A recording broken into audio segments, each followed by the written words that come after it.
Ladies and gentlemen, welcome. It's Thursday night, 9 p.m. Here we are on Get Vocal. It's the Crawlspace Gossip Pod. What's up? I'm Tim here with Lance. What's up, Lance? What is going on? I just heard the town clock chiming its 9 bells, which indicates that this is Thursday night, the only night of the week that I remember being in isolation because we are on Get Vocal, True Crime Thursday. Chat room's getting full. What's up, everybody? Shannon, Dan, Tiff, Liz, Aaron, everybody in there. We have an incredibly special guest this evening, somebody who took time out of his very busy schedule, even though we're all in isolation. Retired US Marshal Art Roderick decided that he had some spare time on this Thursday night to join us from his secret bunker on the arm of Massachusetts. That's exactly right. Thanks, guys. Appreciate it, Tim and Lance. Thanks for asking me on. Looking forward to this. Thank you. Welcome. You obviously have such a storied career, and we worked with you on the television show for Oxygen, The Disappearance of Maura Murray. You are a former U.S. Marshal, friends with Maggie. Your law enforcement background knows no boundaries. But tonight we are here to talk primarily about the Lady of the Dunes, which is a mystery deep-seated in Cape Cod lore. And it's something that's very close to you. It is. The Lady of the Dunes was actually found in Provincetown, the very tip of Cape Cod, or P-Town. And I was born and raised up there. Both sides of my family generationally are from there. Obviously I have a lot of aunts, uncles, cousins down there still to this day. And the town is very near and dear to my heart. And I went back in probably 2004 and it was a beautiful June day, and I said, "Boy, I miss this place. There's nothing like Cape Cod when the skies are clear and the sun's out. It's the bluest of blue skies, and of course, Provincetown, a very beautiful little town, and luckily they have kept it that way."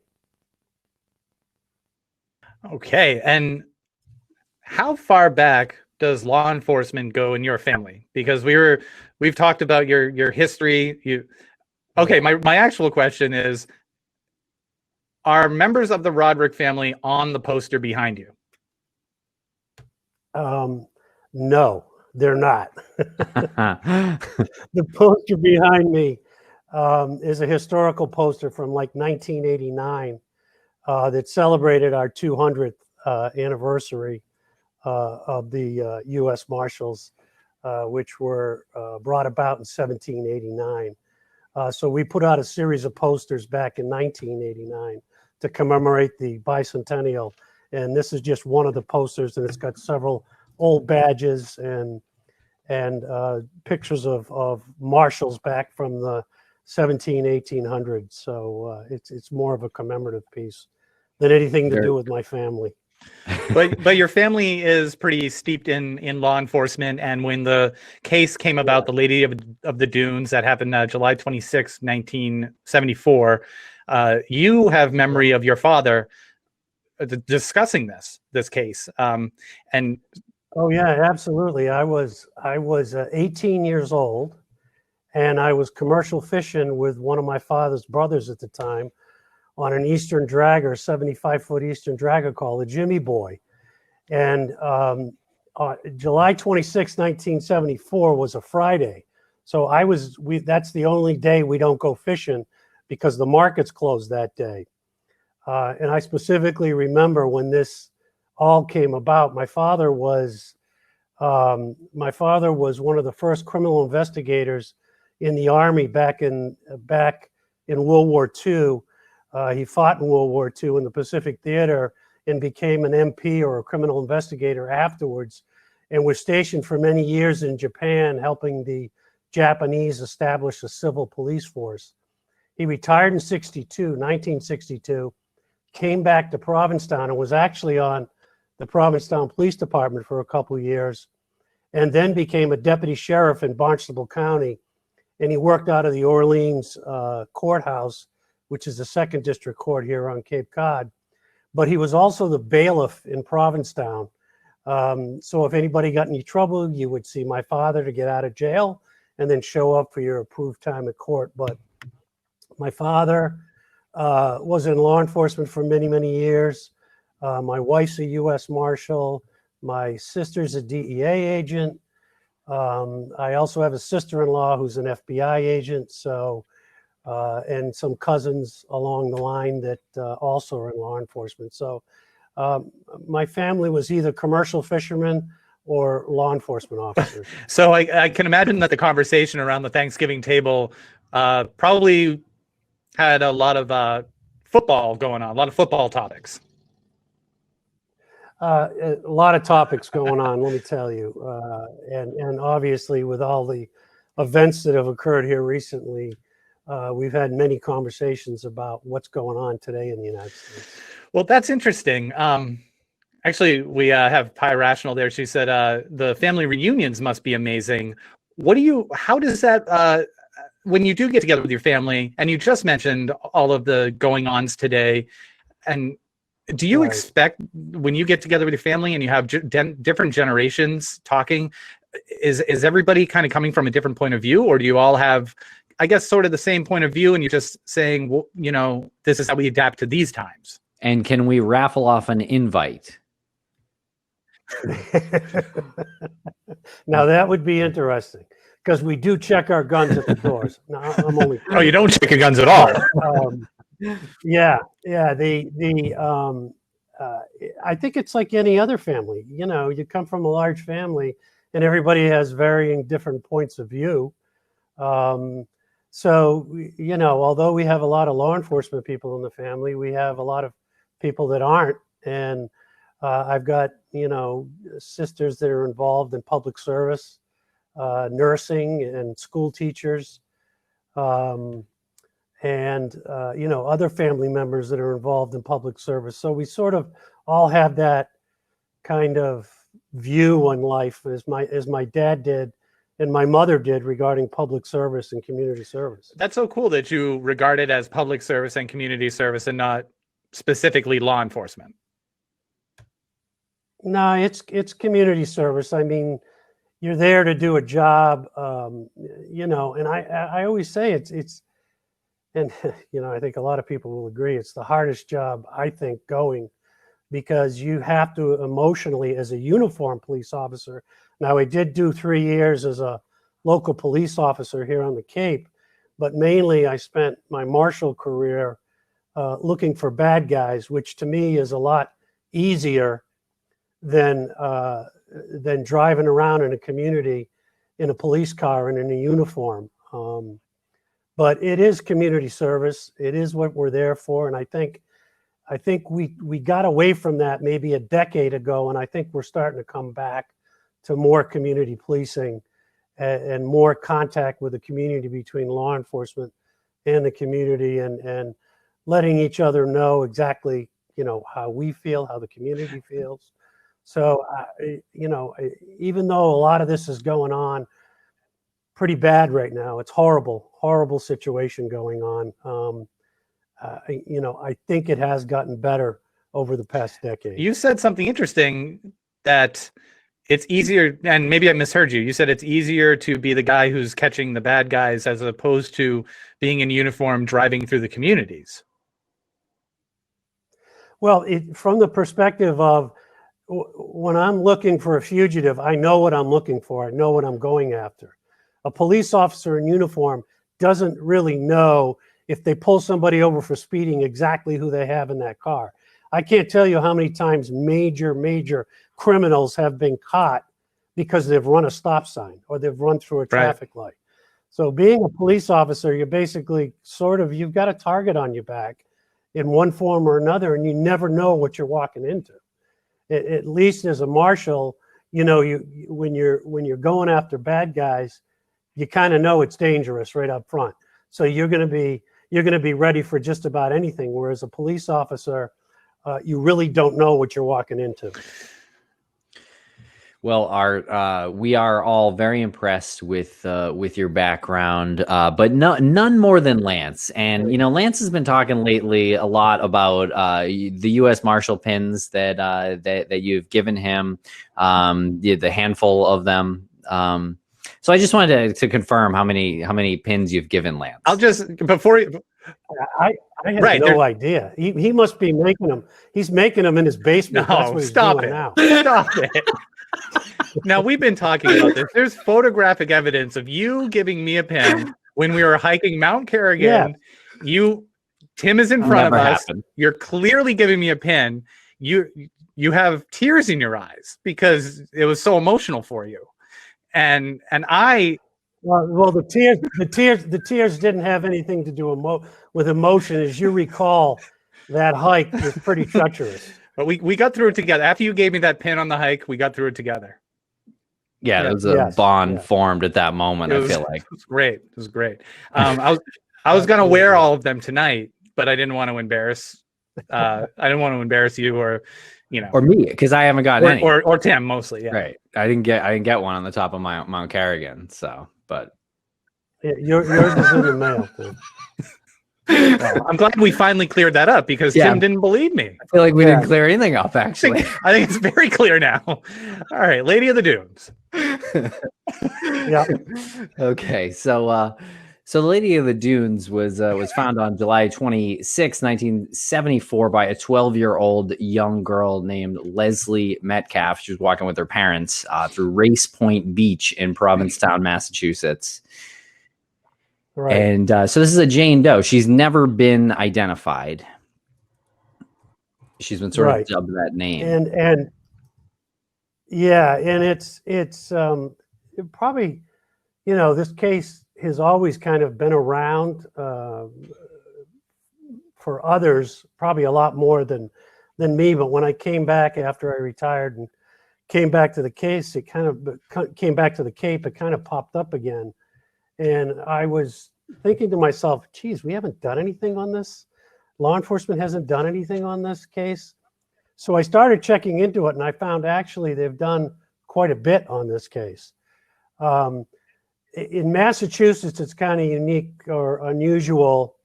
I was a police officer here on Cape Cod, and anytime we had any type of crime that needed crime scene technicians, the PDs down here are not big enough to have those type of expertise. So we would call the county sheriffs who had crime scene technicians that would come into town, take photographs, take latent prints, whatever was needed based on the particular crime. And that's what's happened here. Provincetown Police Department is a small PD.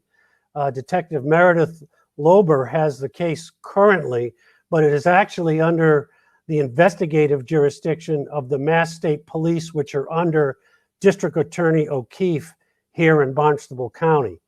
So the DA actually monitors and sort of manages these homicide cases with the Mass State Police task force assigned to that district attorney actually doing the investigation.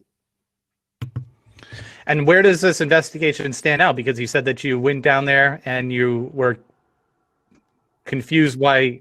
Well, I mean, obviously over the years, this case has garnered a ton of publicity. There's been news reports, magazine articles, newspaper articles, TV shows. A lot of press reports pop up every so often. And there was a flurry over the past couple of years of news reports concerning the case. And a lot of sort of urban myths about what this case is all about. But the bottom line, as you had stated, Leslie Metcalf found the Lady of the Dunes on that day, July 26 in 74. She was actually out with her parents and some other friends who had a dog. The dog was rustling around in a particular area. She went over and actually discovered the body, which was laying face down on a green towel with the jeans kind of folded under her head. She was almost decapitated. That's how badly her throat was cut. And then her hands had been cut off and removed, and there was pine needles in the area where her hands should have been. And she was decomposed. I mean, you're talking July on the Cape. It gets pretty warm there in the days, but the ME sort of established the time of death 10 days to 3 weeks prior to July 26th. When you said that she had pine needles where her hands used to be, that's because her hands were amputated. Was it some sort of like, Right. did it strike anybody as being like a ceremonial type thing or like a... It's hard to say because that's the description we have, but you know, this was 1974. The chief that originally had the case, Chief Jimmy Meads, was a good friend of my father and of my family. He has since passed away. Warren Tobias, who I actually played high school football with, was a detective with the Provincetown PD. He actually picked the case up, and now Detective Meredith Lober, has the case currently. Now they're sort of monitoring it and working with the state police. So a lot of things have been done over the years. There's been a lot of speculation come out as to who she is, what she is. I mean, apparently she had some major dental work done in the area of thousands of dollars worth of gold work in her mouth. Now, several of her teeth were missing. Mm-hmm. So it appeared that somebody was trying to hide her identity. You know, we got no fingerprints here. Some of the teeth were removed, you know, so dental records are a little more difficult. But you know, a lot of things have happened over the years, a lot of speculation as to who possibly could have done that and where and who this woman actually is. Yeah, I just want to point out the geography of Provincetown, specifically on the Cape. If you don't know Massachusetts well, that's quite a hike from Boston. That's like what's that, like a 2.5 hour drive from Boston? Like it's about 2.5 hour drive from Boston. They have the ferry that goes across from Boston to P-Town in the summertime. But it's a haul. So and you could drive you could drive haul. the entire length of Massachusetts in about 3 hours east to west. So it's you know, geographically speaking, the distance from Boston to Provincetown isn't great. It shouldn't represent 2.5 hours. Right. So you're saying the mileage between the two. Yeah. Yeah. So I guess the point is, but you're talking small highways. You're talking 13 miles of what we call Suicide Alley down here that goes to the Orleans Rotary. And then, you know, from there on, it's a slow speed limit. So that adds to that whole timing. And plus, in the summertime, if you can do 2.5 hours from P-Town to Boston, right. So what you're saying traffic. is there's no random killer that just happens to be in P-Town the way a random killer could happen to be in the middle of the state, unless they'd been there for a little while, or maybe there was like drug activity or. Yeah, I mean, you know, there have been random killings down there. They don't occur very often at all. But, you know, probably 7 years prior to this, you had Anton Costa, who was a serial killer who killed several women down there, but he was from P-Town. And you've had other homicides down there. I remember my father working as a court officer. He had to go, a lot of times they took juries out to murder scenes. And, you know, he would be the court representative there, making sure the jury wasn't, you know, molested or talked to or anything like that. And he used to do that quite a bit. I mean, it's rare, but it does happen down here. And we've had serial killers in this area, not only Anton Costa, but Hayden Clark, another prolific serial killer. We've had other criminals that come down here. You know, Whitey Bulger has been implicated in this particular homicide. Of course, he apparently took that to his grave, whether it's a yes or a no. But he denied any involvement in this particular because that was homicide. kind of his signature, right? The removal of the teeth, the removal of anything that would be like a distinguishing characteristic, distinguishing feature. Yes, exactly. And the thing that kind of adds to it is the initial reports indicate there was no sexual assault. So it wasn't like some type of sex crime or some sex crime that got out of control and they ended up doing that. I mean, you don't cut somebody's hands off like that unless you want to possibly hide their identity. Before it goes unnoticed, and I just want to, I guess, remind myself on it. Shannon said that detail about the jeans weirds me out every time. What's the detail about the jeans? Well, the jeans were apparently folded like a pillow. Right. Either under her head or right next to her body. So it appears, when you talk about individuals that try to make somebody comfortable after they're dead, or try to assume that, hey, I'm going to make this person comfortable. Usually there's some connection between that individual and the victim. And usually they play on that. The problem is it's very hard to investigate, almost impossible to investigate this particular crime or any crime where you don't have the identity of the victim. Right. Yeah. And what is what we know about the victim? Tell us about her, I guess. Yeah, she was like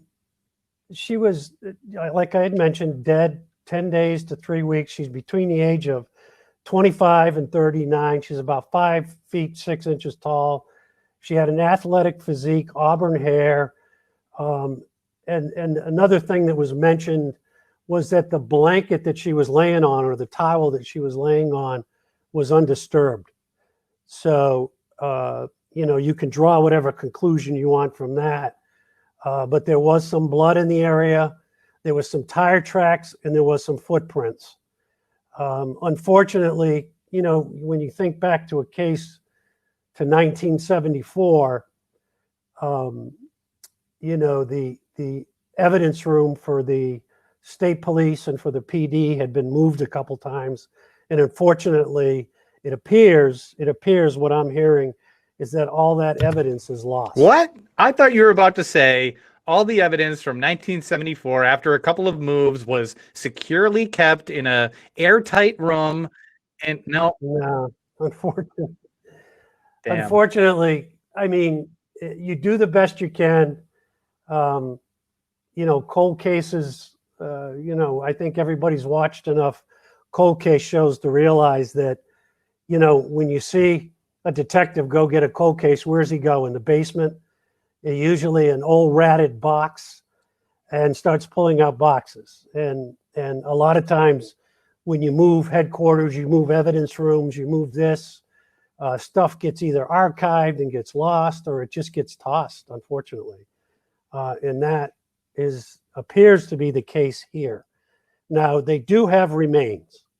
In fact, the remains are interred in St. Peter's Cemetery in Provincetown, where all my family, all my relatives are also interred. Obviously, those that have passed are interred there at St. Peter's Cemetery also. And that's where her remains So are. what is stopping someone from exhuming the body and performing DNA testing on it? Well, the body's been exhumed Right. like twice already. As we've moved through the decades and DNA has gotten better, the body's been exhumed twice. And I think probably when we started talking about this case a year, 2 years ago, I myself had a conversation with the district attorney and talked to the Mass State Police, and started going over different scenarios that we could do, specifically with some of the stuff I had done on the Alcatraz escape case involving DNA. And I think that probably has been done over the past year and a half. Now, the problem is what's left is not much. It's just bones, and they're not all the bones. Some of them have already been removed for DNA testing over the past couple decades. They do have a DNA profile. And I think probably over this past year, they have tried to do another DNA genealogical type DNA profile. And we're not exactly sure where that is right now. The district attorney's office and the Mass State Police, of course, aren't going to share that openly. No, why not with you? You can't just walk in there and say, "Hey, it's Art. Look at the pin. It's Art. It's Art Roderick." Yeah, I know a lot of the state troopers, and the district attorney actually was a police officer in the town right next to where I was a police officer, and he knows my father. But can I walk in there and demand to see a Yes. case file? No. I mean, this is an open homicide case, basically. So it's they're just not going to open the case files, especially now when they might be onto something good. I mean, for all we know, they could have done this genealogy charting and figured out Let what's this going be on. a message to people who are, the citizen detectives. We do appreciate the work that I say Right. we, like I'm a US Marshal too. I'm like an honorary one anyway. Yeah, I mean, at least. At That's least right. an honorary Yeah. one. But you hear this over and over, that people will submit evidence or what they think is evidence, or they'll submit a lead to law enforcement, and then they don't understand why no one got back to them to tell them where that lead Right. ended up, or what became of that lead. Art Roderick, who literally has been born into law enforcement and was in the US Marshal division. I mean, you were part of Homeland Security as well. I mean, your resume is extensive. Not even you can say, listen, just cut me some slack. I need to know this. Those are the rules, and not even you can be one to break those rules. Well, oh yeah, sorry, exactly. Shannon, and dashing in that jacket. Shannon just wanted to add that. Yeah, what if you wore that jacket in there into the police station? I feel like no, I don't think wearing any type of jacket's going to make any difference. And I'll tell you, I worked at CNN for 3.5 years and did the talking head thing with them. And I always used to tell the anchors or the public, hey, listen, when law enforcement is quiet and they're not providing a ton of information, then generally they're working on something fairly decent. And they don't want to blow the lead by putting it out there. There's always a public safety issue that law enforcement looks at. And in this particular case, we're talking a case from 1974 that every couple of years seems to generate a lot of press and a lot of interest. We had the Joe Hill thing. yes, people 2 in the years chat ago. room are dying to hear about that. This is where Joe Hill, Stephen King's Yeah. son, claims that he Yes. recognized Lady of the Dune in Jaws. Yes, and it's interesting because that was all going on around the same time. As you recall, the first Jaws movie was being filmed around 74, and obviously this body was found in 74, and he actually went through and looked and picked a woman out that kind of looks like the composite that has been done, that has been out there in the press. And tag this particular female as possibly the Lady of the Dunes. And it generated a lot of press. Unfortunately, I think from the fortunate side, it's always good to keep these cases open in the press, and whatever can generate any type of lead is good. But in this particular case, that lady is alive and well and living in the vineyard. She's a local resident over in Martha's Vineyard. She saw this photo and actually let law enforcement know that she's alive and she's not the lady. So she called them? Yes, they were able to make I'm not sure if she called them or law enforcement was able to figure out who it was, but let's just say that they were able to track that woman that Joe Hill said was possibly Lady of the Dunes from Jaws back to her home in the vineyard. Well, we just dropped an exclusive here on Get Vocal. Shannon didn't know that. Yeah. Well, there was I don't know if it was newer, but there was another composite, a facial reconstruction of Lady of the Dunes done with and without freckles in 2010, and that facial reconstruction doesn't really look like that Jaws extra, whereas the other one kind of did. That composite did. I wonder which one's closer. The second one seems to have more of red hair. I think that one is a 3D rendering, a 3D composite. I mean, there's there are always questions because it's not 100% science. Obviously, they're working off dimensions on faces and symmetry and all that stuff. And then they have software programs out there that can do that now and age people. But one of the interesting things I've come across is that, and we've talked about Parabon Nanolabs before out of Reston, Virginia, but apparently they have the capability of something called snapshot, which if they have a large enough DNA profile, they are able to actually do a composite of what an individual looked like at age 25. I mean, height, weight, hair color, eye color, freckles, no freckles.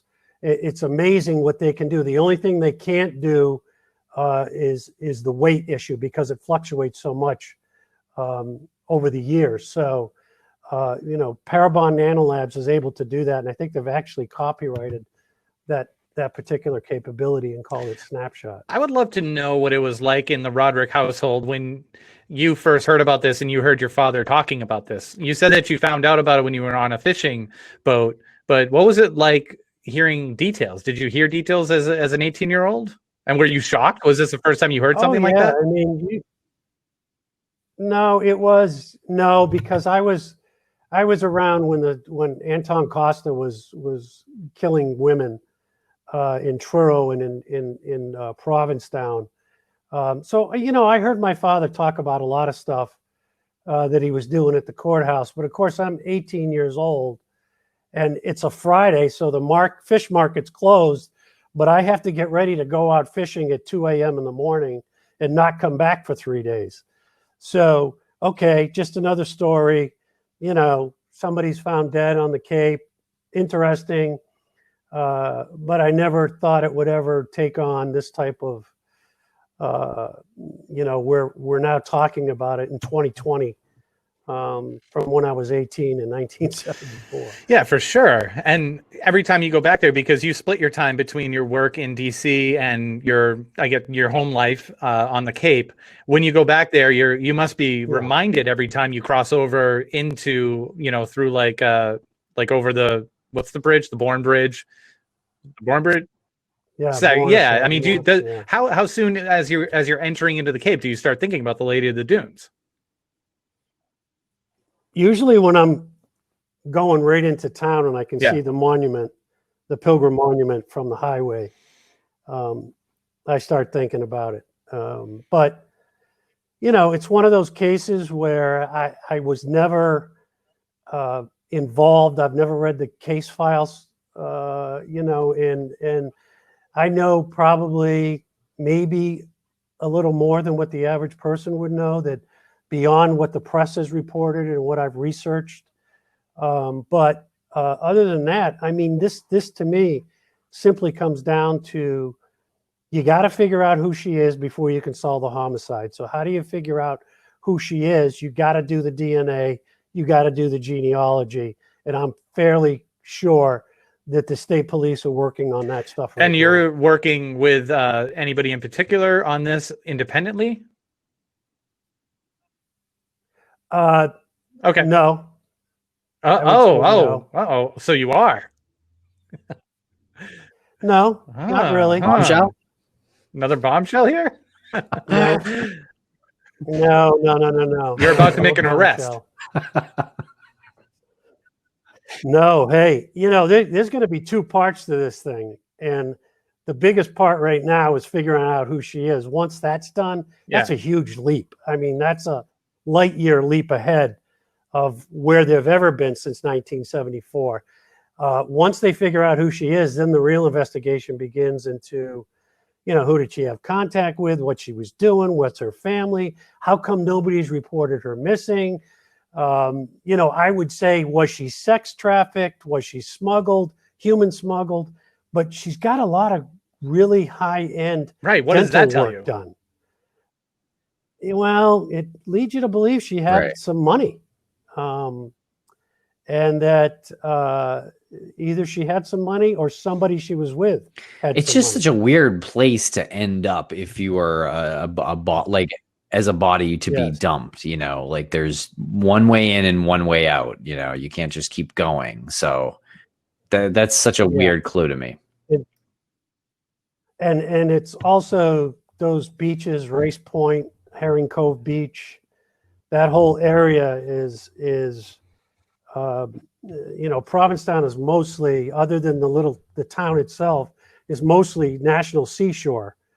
So it's all federal land, and but it's very well traversed. So somebody was going to find that body, and it's July, it's beach time, so somebody was going to find. Yeah, I was just going to ask eventually. that. This is just a couple of weeks after the 4th of July, which I imagine is a huge time of the year for Provincetown.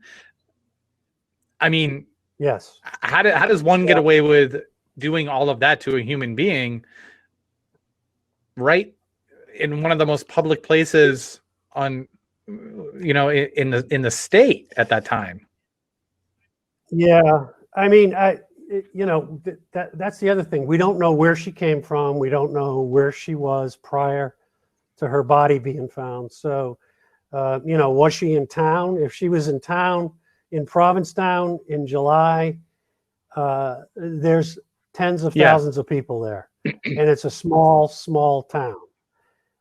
You can mix in and get lost very easily. People are always walking the beaches at night. And you know, that's whoever did this, whoever put it there, I'm sure knew that at some point in time soon after that. Right. They didn't try to bury her. Do you know what her hands were cut off with?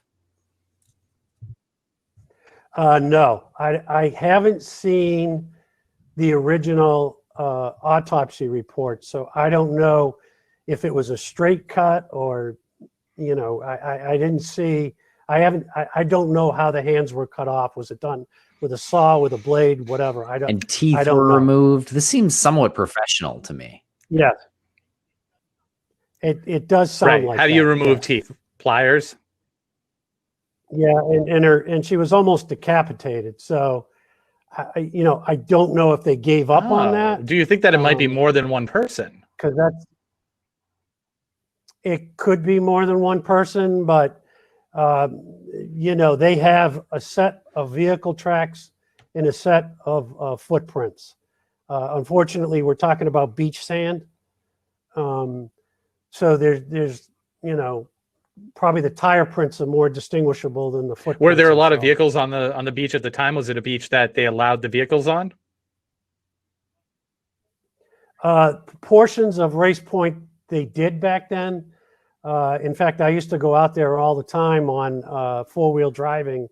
You know, you get your over the sand permit, and you would go out to where we'd go to the other side of Race Point Light, which used to be called, or it's still called, Hatches Harbor, and we would stay out there, and there'd be, you know, multiple family members out there, and friends and relatives and everything would kind of stake that area of the beach out there. But yeah, there's used to be at that point in time a lot of four-wheel drive trails out there. With the hands being removed, other than not being able to identify the body, is there any theories about why that would be the case? Was there anything, maybe another like connective case that you can look at where hands were removed or anything like that?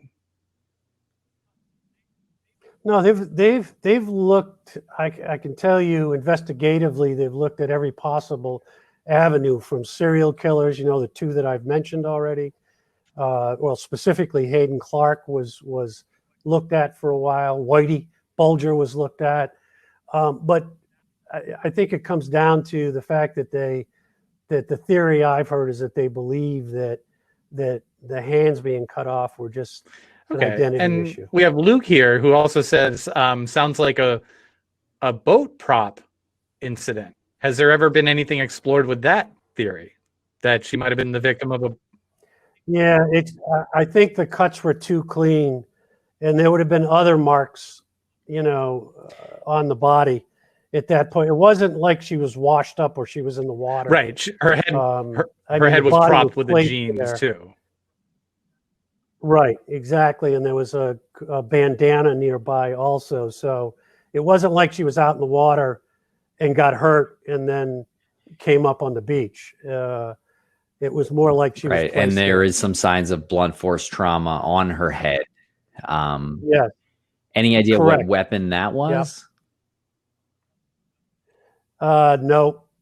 Didn't see anything to indicate any type of weapon. And as I recall, I don't think they actually found a weapon nearby. So, blunt force trauma can be anything from a log to a hammer to a baseball bat. It can be anything you can get your hands on. Tire iron. And they've never found the hands. So correct. Could it possibly Never be found that the she hands. was maybe murdered on a boat and then they threw the hands overboard and then Well, they could have thrown them in. They could have cut her hands off and thrown them in the Right. water at any given point, and just let the marine life take it over.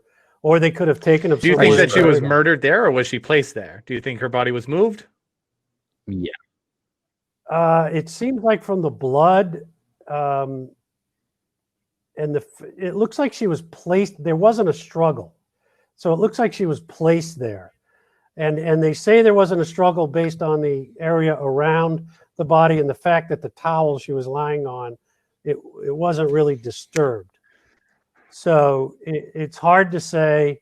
That's stuff that would be deep in the file, and it would also probably, some of it would also be in the medical examiner report, Right, because pathology report. Okay, so she's not killed right there because it didn't look like there was a struggle right there. And there but would have been there- blood, significant blood, I think. Yeah. Right. And there was nothing in the file. Yeah, they also said she could have been sleeping. Was one other theory that Okay. came up. I don't know. It's very difficult to say. And again, all that Yeah. stuff is gone. So we're not able to do any DNA testing. The state police can't do any DNA testing on the clothing, on any of the stuff that was found at the crime Has there scene. been any significant person of interest? Other than the few that I've mentioned, there have been others that have come up, but not people I wouldn't say were Yeah. persons of interest. Persons of interest is a pretty strong term in law enforcement. I mean, it's one step. Oh, I know below what the term suspect. means. I'm basically So a I US would say- Marshal. I know. Yeah, but I don't. I think a lot of people were interviewed. A lot of people were talked to. Even people that came forward and thought possibly she could have been their relatives, or could have been a relative of theirs, and they did some DNA testing and proved not to be. So it's not like this case is sat completely dormant. I mean, law enforcement, both from the Detective Lober side and Detective Tobias from the PD, and also the Mass State Police, they have done a lot of work on this case. Yeah, that Whitey Bulger connection is pretty interesting. Shannon in the chat room has brought him up a couple times as well, and I'm actually reading the new book, Yeah. Hunting Whitey, which is great. It's about the FBI hunt of Whitey Bulger, and I'm almost done with it. But he actually buried some people in, he some of his 19 victims. He buried them on a beach in Dorchester. I think this would be a little early in his ring of murders, but this seems like it was right after he joined the Winter Hill Gang. So it's not, Yeah, he hopefully in that book they gave credit to the US Marshals. There's a Whitey lot Bulger's of capture. yes, they do. Yeah, and there's a lot of US Marshal talk in there. Okay, good. I just want to make sure. Yeah, I just want to make sure. But Whitey also frequented Provincetown Did quite he? a bit. Yes. And that's one of the reasons why he was sort of high on the list of people to talk to, but he's denied any involvement in that case. But he used to frequent Provincetown down here. during that time frame, But I believe. weren't his victims, and especially the female victims, weren't they well known because they clearly had some altercation with him, or there was some falling out between relations, you know? Yeah, no, Whitey's the people that Whitey ended up doing in had some connection to what he was doing, as opposed to some random person on the street. Yeah, because I would imagine that if the Lady of the Dunes had any connection to Whitey Bulger, it was because someone that she was associated with was working with him, or she might have been running drugs for him or something, but she would have had something within the, like someone in that circle would have known her as well. Without a doubt. I think, right. I think that would be the meaning of removing the hands and some of the teeth as well. That seems like a professional job. Like, and she seems like she's not, you know, like she might have been his girlfriend or something like that. Yeah, I would say it has the ring of a professional job, but a professional job also means we wouldn't have found the head. Yeah. A real professional job. I mean, and Whitey, you know, was a real professional. This is pretty early though. Still, I think. Yeah, it is early, and I know a lot of these guys, you know, that do this, do perfect, you know, get better at getting away with these types of crimes as they move through their criminal career. But yeah, I agree. I mean, if it's early on, I mean, you know, Whitey's on the list of people, but we'll never know at this point in time. I'm wondering what your feelings are if we open up. I don't know if we're going to actually get Maggie. She had texted and said her phone. She was at a peaceful protest tonight, and she was trying to make her way back, but I don't know what's happening there. Do you mind if we open up the other screen there and see if anybody wants to hop on and wrap up the? Yeah. No, go ahead. All right, we are opening the spot up. Yeah, that book, Hunting Whitey, I'll tell you, it is excellent. You love that book. It's really good. Yeah, who's Casey the author? Sherman? Who's the author? Yeah, on Casey that one? Sherman. Yeah. Dick Laird did a book too. They might have co-authored it, didn't he? Dave Wedge. Oh, Dave Wedge is the other guy. Okay, yeah, they work together occasionally. Okay. Dick Laird might have done. Yeah, it's really good. Oh, he did the first one, and then he did one after the capture because I actually spoke to him. Did you work on that case? Yeah. Anybody that worked in New England in law enforcement always came across something that Whitey had done.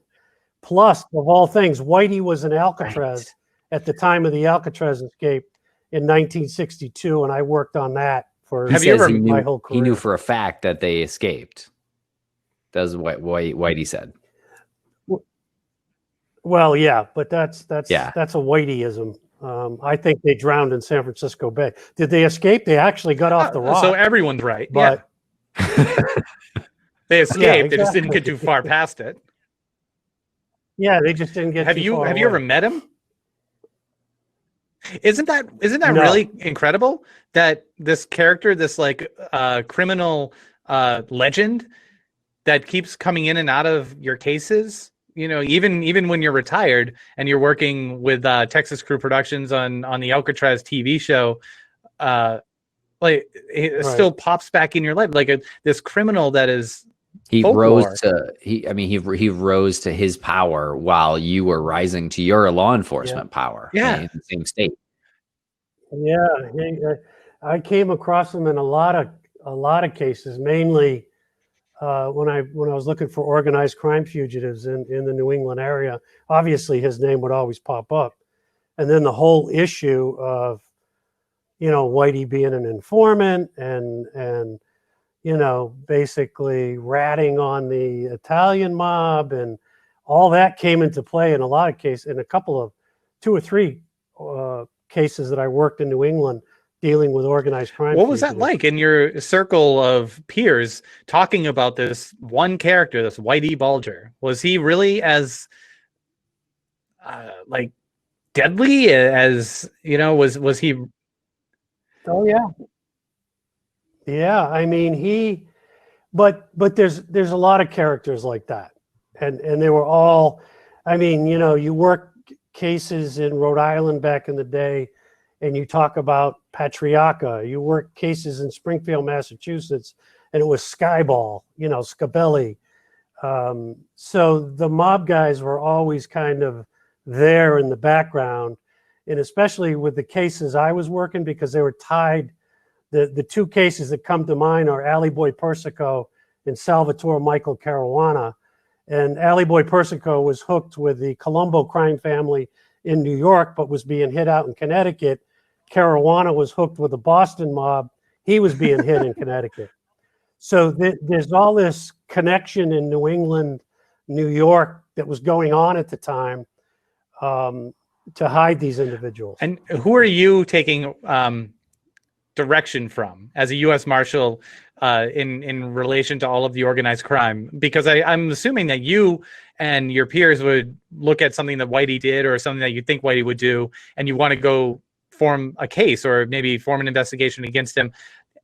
Who do you take orders from? And they say, here's your directive. And do you ever bring like ideas to that entity as well? I don't know if that made any sense. Okay. Oh, absolutely. You know, very simply, the FBI has jurisdiction over organized crime cases. So the marshals have worked with them in the past. We've come up with information. I mean, when I was working a couple cases in Connecticut, we were able to turn over boxes of info to the FBI that they were able to use to literally break the back of the mob in central New England area. So, yeah, you have to work jointly, because although we might have a fugitive that's an organized crime person and is wanted, you know, the FBI might have had the original case. So we do work together and exchange information. It's gotten a lot better, I can tell you, since the 70s and 80s. But you know, that you have to share info. Otherwise, you're losing a whole block of information. And you know, we don't have a way of actually looking at what a criminal does. If you didn't catch him on Friday, how many crimes did he commit 2 weeks later on that following Friday? So we try to get these individuals in custody as quickly as possible for public safety issues. Did you ever have any dealings with the Isabella Stewart Gardner Museum heist? No, but that's another one Whitey's been implicated in. No, I did actually want to do something on that particular case, more of a TV production as opposed to my law enforcement career. But you know, the Marshal Service is an investigative agency, but really their bread and butter is fugitive cases. So if they had located somebody and had an individual's name, then a lot of the times they'll call us in to actually find these types of individuals. So in that case, they still have no idea, you know, who committed that robbery. Yeah. Apparently he says in that same book, or it's in that same book, that he claims he had nothing to do with it. But I haven't love that book yet. The book is great. Once again, I love it. I do.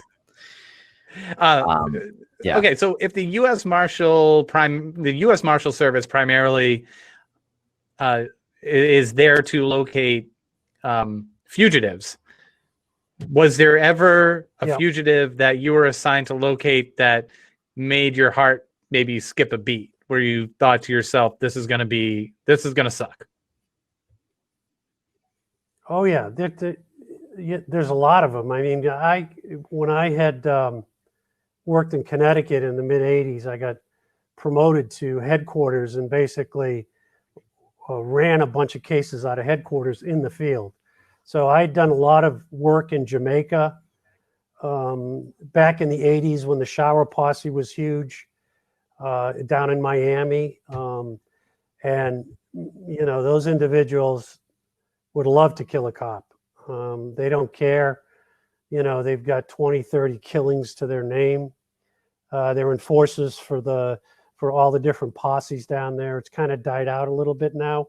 At this time, it's become a lot more localized down in Jamaica as opposed to here in the US. But yeah, just about every one of them. I mean, unfortunately, since 2011, we've lost, I think, around 9, 10 US Marshals doing exactly that, executing arrest warrants, and they've been shot and killed. We've also had several task force officers that are special deputy U.S. Marshals, which are local police officers that we deputize to help us out in these cases, that have been shot and killed while executing arrest warrants. I mean, when you go after, the marshals average around 100,000 fugitive felony arrests every year. Okay, and that's with all their task forces across the country, and that's domestic and also international. We go after fugitives that are wanted overseas. I'm sorry, that are wanted in the U.S. that are overseas, and vice versa.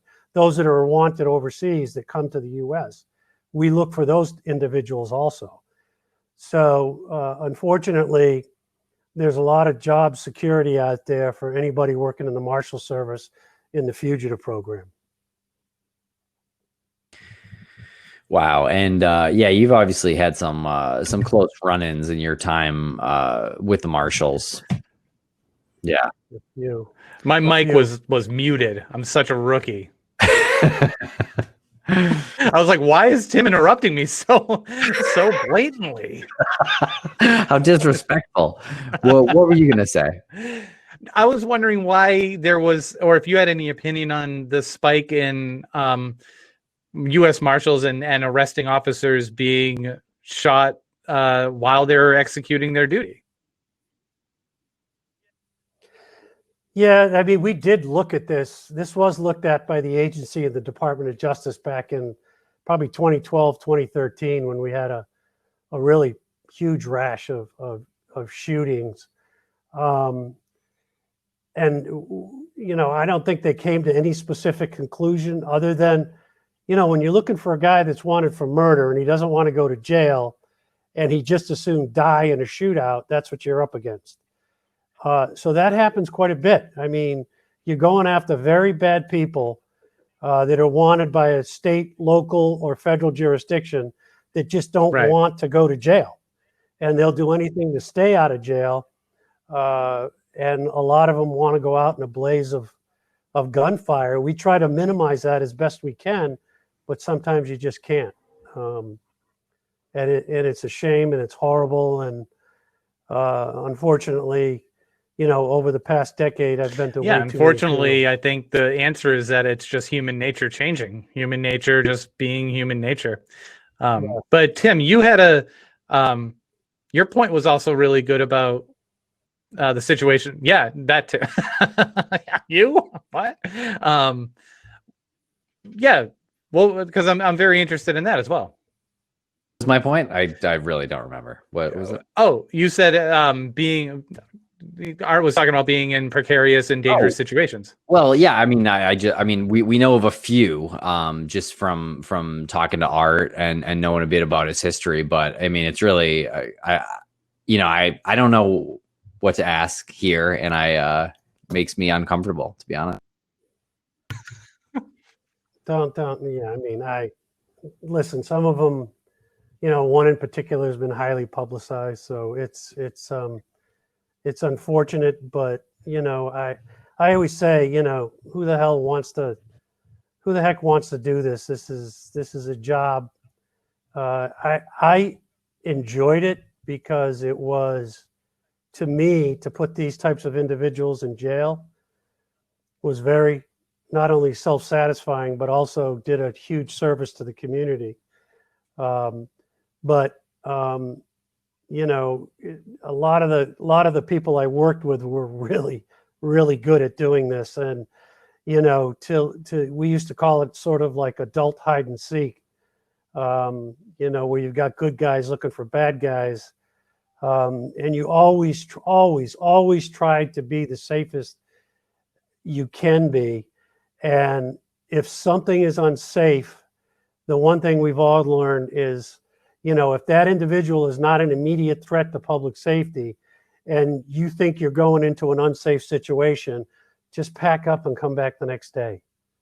You want the public to be safe. You don't want to hurt the fugitive, and you want to go home to your family at night. And that's what you have to keep in mind when you're doing a job like this. Does it ever happen where someone is relieved when you've captured them after being on the run for a while? Oh yeah, that's happened a lot. I mean, you've got to when you've got individuals on the run, the majority of them are under immense physical and psychological stress, especially if you're looking for somebody that just escaped from a prison facility. They're under a ton of stress, psychologically, mentally, physically, and a lot of them, even those that I've been tracking for years, eventually caught up to them. They're going, "My God, I'm just relieved. I can't stand looking over my shoulder anymore." So yeah, that does come into play. But there's some others that they're just psychologically damaged. Whether they're sociopaths, psychopaths, that just don't care. And unfortunately, we seem to be coming across a lot. Right. More I mean, do you think that we're coming across a lot more, or do you think that the media and the information that's out there right now is so easily accessible that's the case, or is it a little bit of both?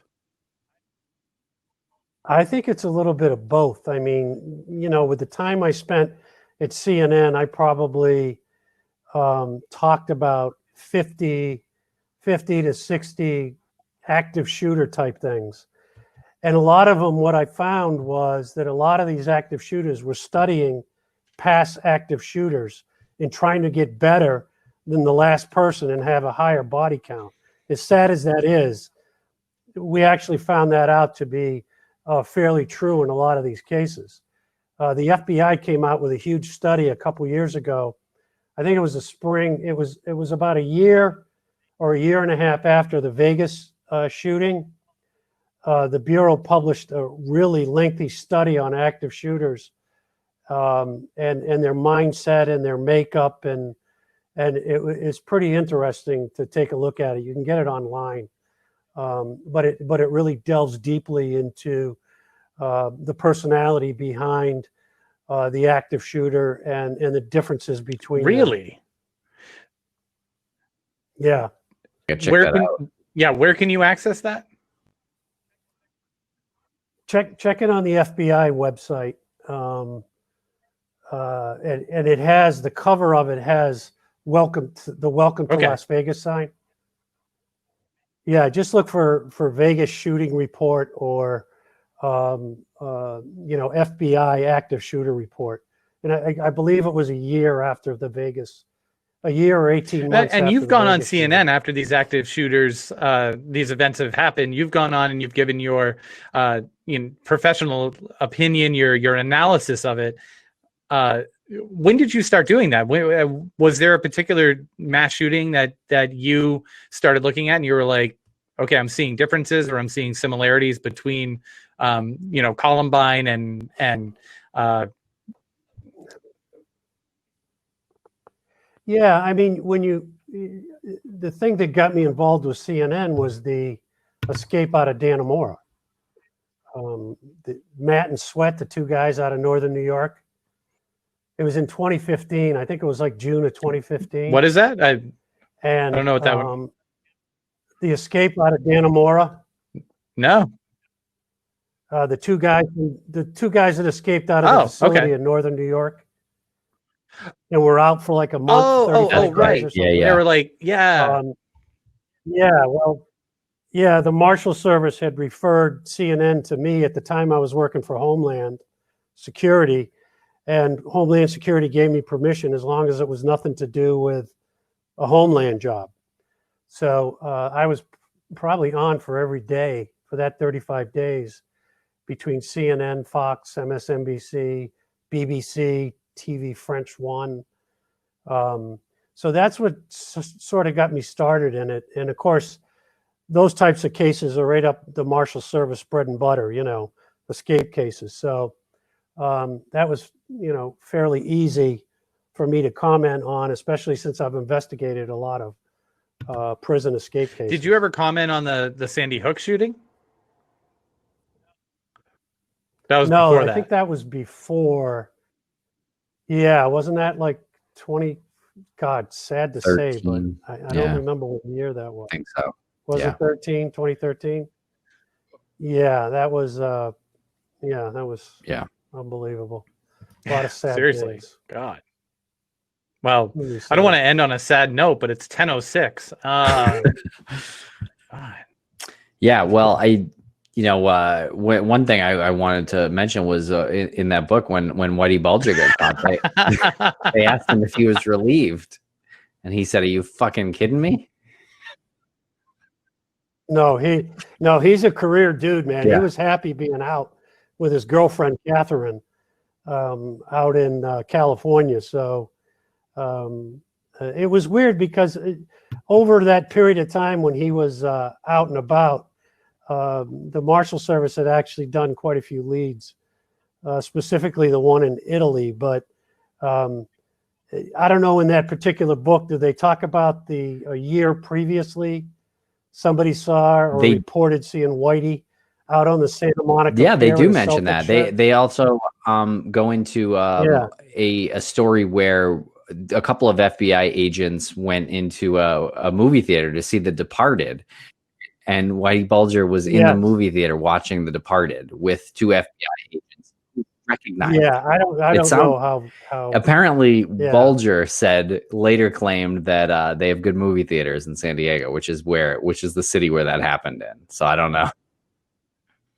Yeah, well, Whitey likes the glitz, the glamour, and the innuendo.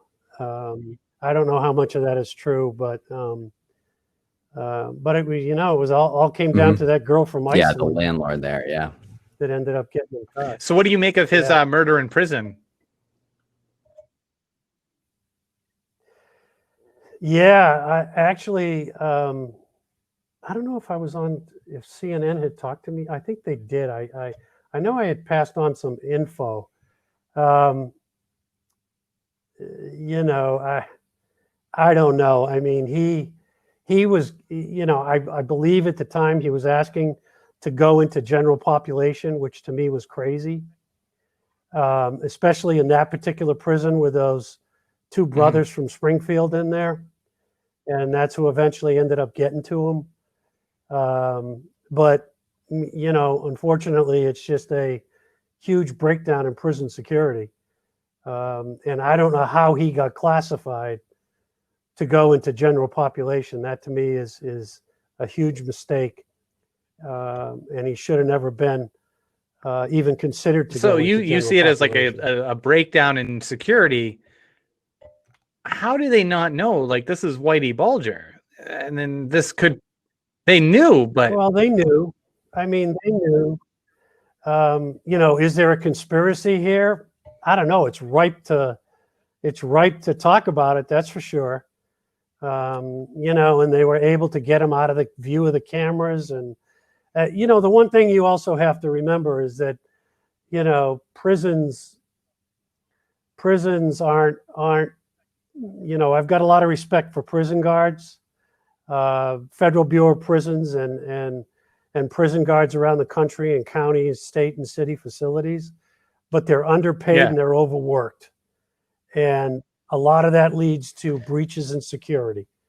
And was that the case here? We have somebody in the chat room, Chris Duet, who has a show on our network called Criminal Perspective, and he communicates with mass murderers, serial killers, spree killers. He exchanges letters with them, and he's exchanged letters with Whitey Bulger, who has impeccable penmanship, by the way. Very, very nice penmanship. And he said he'd been in general population. Chris, I wish you'd grab this other spot here and talk about your Yeah, talk about Yeah, what really. Whitey Bulger communicated with you, communicated to you. Or maybe he's shy. The reason why people aren't grabbing that spot, Art, isn't because of you. They're just very, they're very. Oh, there he is. There we I go. think they're intimidated. They're intimidated by us. What's up, gentlemen? Oh boy. What's up? How's it going, Chris? Oh, I'm high eating donuts. Okay. Am I on Looks the like right it's taking a show? little while. Yeah. Well, this could have been a mistake. You win some, you lose some. So what was your experience like with Whitey Bulger? He was Mine? hey. Oh, there's Chris. Okay. So Hey, Chris. yeah, I mean he was likable, very affable. That I do remember. I mean, extremely likable. Was pretty depressed at the time, did not want to go to jail, would repeatedly tell me over and over, like, don't get caught up in crime and just don't get into the shit. And I would tell him all the time, I have no desire.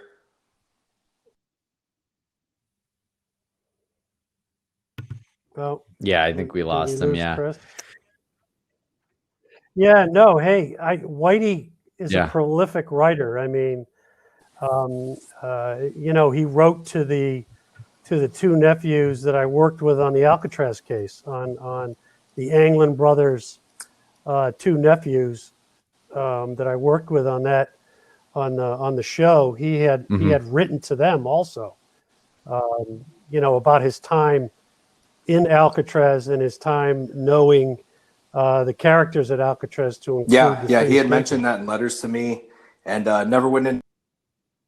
Yeah. When I asked him about the escape, I was like, do you think they made it? And he said, I know for a fact they made it, but he never went into any detail about it.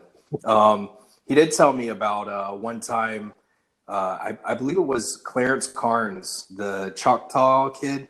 So Choctaw kid. He made an agreement because Carnes had protected or something during a prison spat, and he was going to buy Carnes a Cadillac when he got out, and Carnes had died, and Jim actually paid for his body to be moved to a Choctaw, Oklahoma cemetery and give a proper Choctaw burial and all this stuff. And he was like, I owed it to the guy. It's just crazy. He said when he was on the run, he actually visited his grave in the, I think it was the late 90s. Yeah, he had this weird thing where he didn't mind killing people, and then he also wanted to seem like a goddamn hero to a lot of people. He did. He had that complex, and I mean, he's not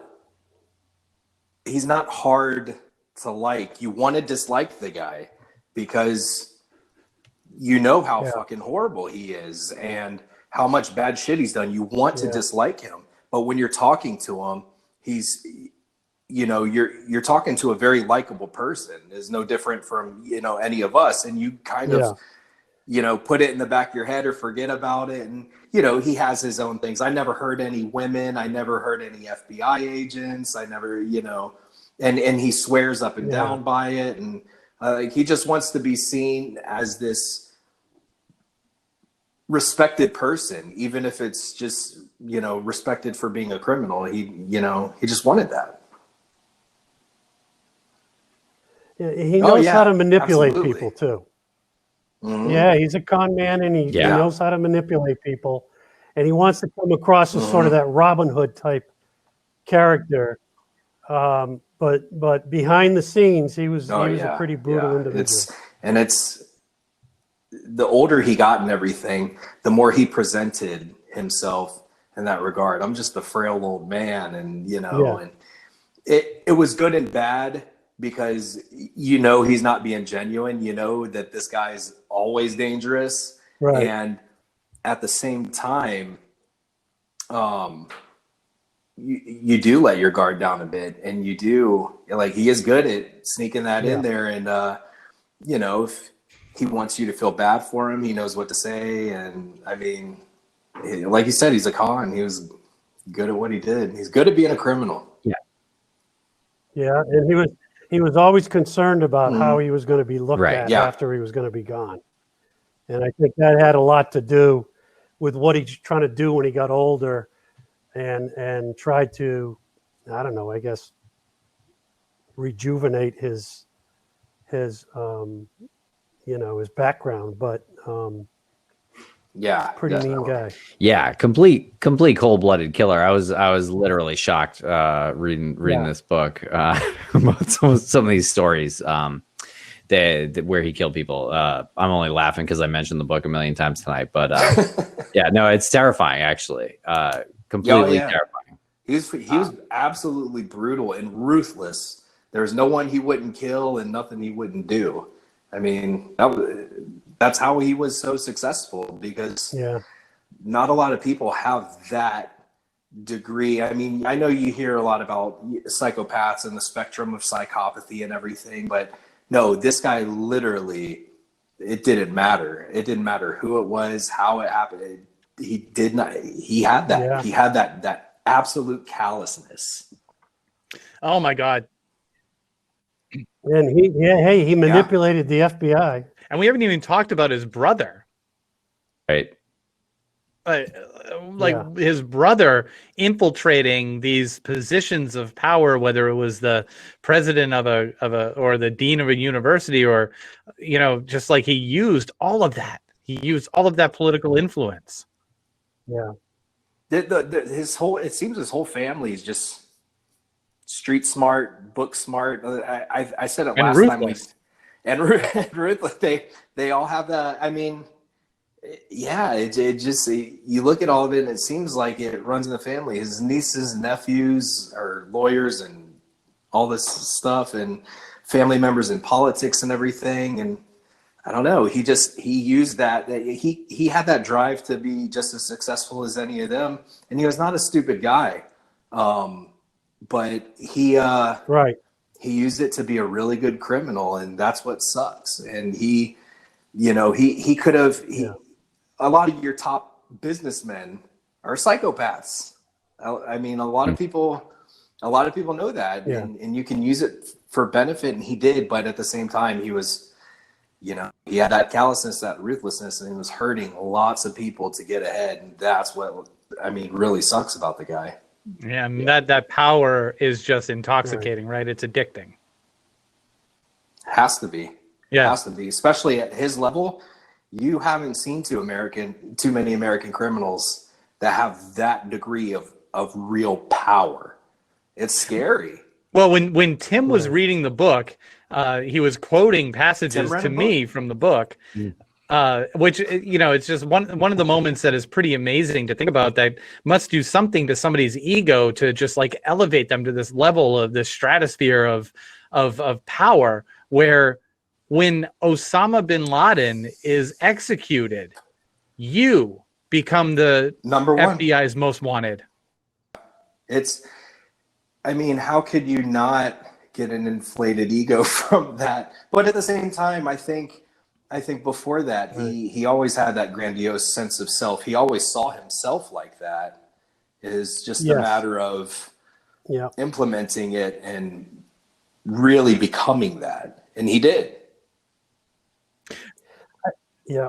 When you look at his personality, he's not that much different personality from like John Gotti, who kind of did the same thing too.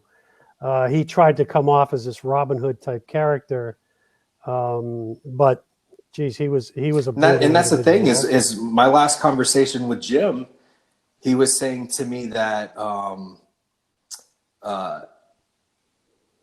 he was so, I don't want to get too in specifics, but he was talking in code and all this and telling me don't contact Catherine and all this stuff, because he was like, I'm worried that because they're still looking for money from me and all this, and I don't want the FBI coming to you and hassling you because you have an association with me, and they're gonna be. He's a real hero to keep you out of that. Yeah, hounding you all the time, going, "Where's his millions at?" But that's what he was like. Yeah, I'm looking out for you. I don't want the feds to get on your case and all this. And I was just like, well, I don't fucking know anything. But yeah, it's just Full like of it. Yeah, well, I mean, it's Oh, it's a the manipulation tactic. Exactly. It's Not your fault, Chris. That's right. he got in my head. So Yeah, he's watching. He's watching he's out just for that you, kind of Chris. guy. But It's like the dad you never had. So yeah, that's why I call him Whitey Bulger. So, but and no, it's just one of those things. Like, hey, I'm looking out for you here. Like, I'm for the people. I'm for you. I'm gonna take care of you.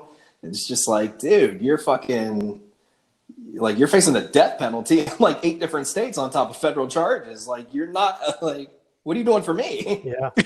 He was just like that. Yeah. Wow. Well, just like that, we've gone 21 minutes over our allotted time. It's been incredible. It's been an adventure. It's been an incredible time talking to Art Roderick and now Chris Duet. But Art Roderick, former US Marshal, thank you so much for coming on here tonight and joining us. We really appreciate that. No, hey guys, I appreciate it. And Chris, thanks for jumping on and give us a little taste of Whitey's You don't have to penmanship. thank me. And You what he had had me to at pass Prison on to you. Escapes, so anytime you're on a podcast, I'll be listening. Nice. And yeah, Art, we'll just circle back offline about the cookout next weekend. If you want me to invite Tim, I will. But yeah. But, Oh, yeah, This awesome book definitely, he's yes. been reading. Yeah, I will. I can read it. I'll read it for everyone if you want. I'll do passages. oh my God, we should do a Get Vocal night where you do passages from that book. Oh god. Guys, seriously, it's really good. It's a really good book. All right. Well, thank you everybody for joining us here on Get Vocal tonight on Thursday night with former U.S. Marshal Art Roderick. Thank you so much, everybody, for joining us. We really appreciate it.